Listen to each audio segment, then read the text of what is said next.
નમસ્કાર. આજના આ સેશનમાં હું તમને ઇન્ટ્રોડ્યુસ કરી રહ્યો છું રેઝિસ્ટન્સ વેલ્ડિંગ સાથે. So name itself suggest resistance welding. That means welding કયા પ્રિન્સિપલ પર થાય છે? રેઝિસ્ટન્સનો યુઝ કરીને તે રેઝિસ્ટન્સની હેલ્પથી જે હીટ જનરેટ થાય છે તે હીટને પ્રેશરથી વેલ્ડ નગેટમાં ફોર્મ કરીને વેલ્ડિંગ કરવામાં આવે છે. સો વન બાય વન હું આજે તમને રેઝિસ્ટન્સ વેલ્ડિંગનો પ્રિન્સિપલ, તેના મશીનના અલગ અલગ પાર્ટ અને વેલ્ડિંગ કેવી રીતે થાય છે તે એકચ્યુઅલ ડેમોન્સ્ટ્રેટ કરીને બતાવવા જઈ રહ્યું છું. So let me start. સો સૌથી પહેલા જે તમને દેખાય છે આ છે spot welding, one type of resistance welding. So basically resistance વેલ્ડિંગના પ્રિન્સિપલ પર કામ કરતું આ એક સ્પોટ વેલ્ડિંગ મશીન છે, એટલે કે one type of resistance welding. આ મશીન છે આપણી પાસે.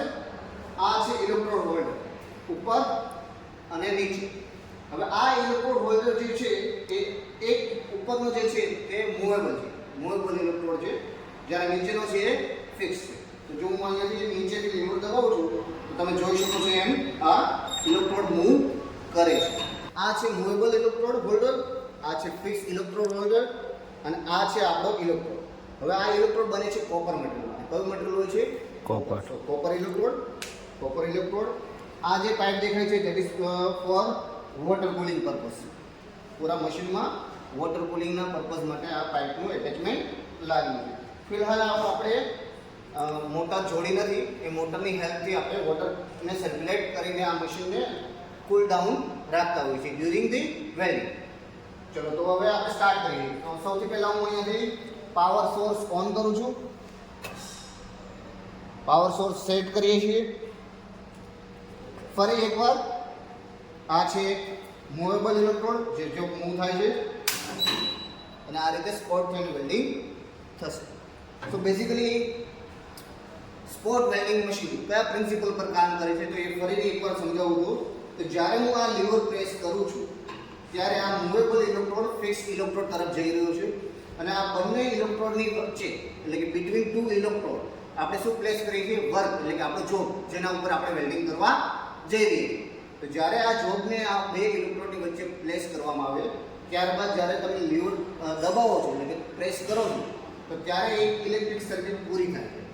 હવે ઇલેક્ટ્રિક સર્કિટ પૂરી થાય દેટ મીન્સ શું થાય છે? ઇલેક્ટ્રિક કરંટ પાસ થાય આપણા ઇલેક્ટ્રોડ થ્રુ જોબ પર.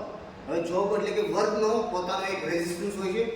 એ રેઝિસ્ટન્સ ઇલેક્ટ્રિક કરંટને એટલે કે ફ્લો ઓફ કરંટને શું કરશે?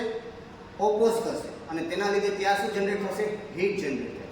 આ જે હીટ જનરેટ થાય છે એ જ હીટનો યુઝ કરીને લીવરની હેલ્પથી પ્રેશર આપીને વેલ્ડ નગેટ ફોર્મ કરવામાં આવે છે, એટલે કે બે જોઈન્ટ વચ્ચે વેલ્ડિંગ થાય. તો આ પ્રિન્સિપલ ઉપર બેઝિકલી સ્પોટ વેલ્ડિંગ કામ કરે. તો ચલો હવે આપણે ડેમોન્સ્ટ્રેશન જોઈ શકીએ કેવી રીતે વેલ્ડિંગ થાય છે. તો મારા પાસે આ રીતે શીટ છે.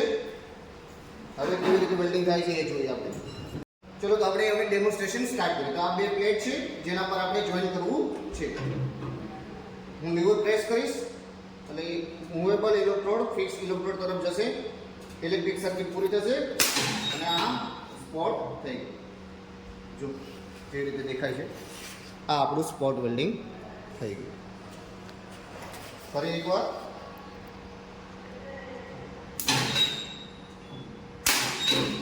Same principal. સો આવી રીતે સ્પોટ વેલ્ડિંગ કામ કરે છે. કે એ ટાઈપના જોબ કે જેની થિકનેસ એકદમ ઓછી હોય છે, જે આર્ક વેલ્ડિંગ અથવા તો ગેસ વેલ્ડિંગથી કરી શકાય નહીં. સો બેઝિકલી શીટ મેટલ ટાઈપના વર્ક જે હોય છે એને જોઈન કરવા માટે સ્પોટ વેલ્ડિંગનો યુઝ થાય છે. તો આ જે હીટ જનરેટ થાય છે એ કેટલી થાય છે? સો બેઝિકલી હીટ H બરાબર I² R.